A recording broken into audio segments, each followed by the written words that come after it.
కులం పేరిట, మతం పేరిట, కొండగట్ట హనుమంతుడు పేరిట ఓట్లు అడిగే బిచ్చగాళ్ళు బీజేపీ వాళ్ళు. ఓట్లు అడిగే బిచ్చగాళ్ళ కాదా దేవుడి పేరు మీద? కొండగట్టు హనుమంతుడికి నేను భక్తుంది, మీరు కాదా?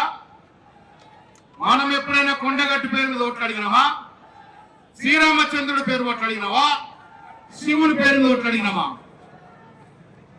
నేను గాని, మా ప్రభాకర్ గాని, లక్ష్మణ్ గాని రోజు పొద్దున పూజ చేసుకున్నా, బయటకు కొట్టుకుంటది, చెమటకు పోయింది కానీ ఎప్పుడు దేవుడి పేరు మీద ఓట్లు అడగలే. ఏమని ఓట్లు అడుగుతాం?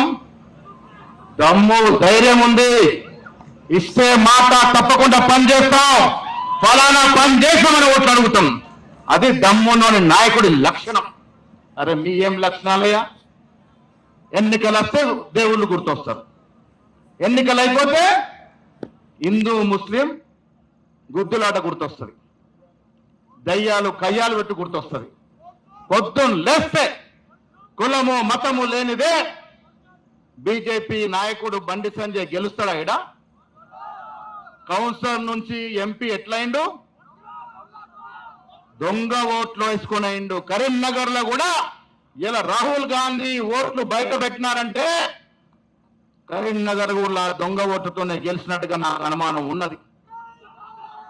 ఈ 8 మంది గెలిచిన పార్లమెంట్ సభ్యులు దొంగోట్లతోనే గెలిచారనే అనుమానం నాకున్నది. అది ఎందుకంటే రాహుల్ గాంధీ బయట పెట్టిన రుజువులు చూస్తుంటే ఒక్కొక్కడికి ఓటు జగిత్యాలు ఉన్నది, కరీంనగర్లు ఉన్నది, చొప్పదండిలు ఉన్నది, వేములవాడలు ఉన్నది. ఎట్లుంటుందయ్యా?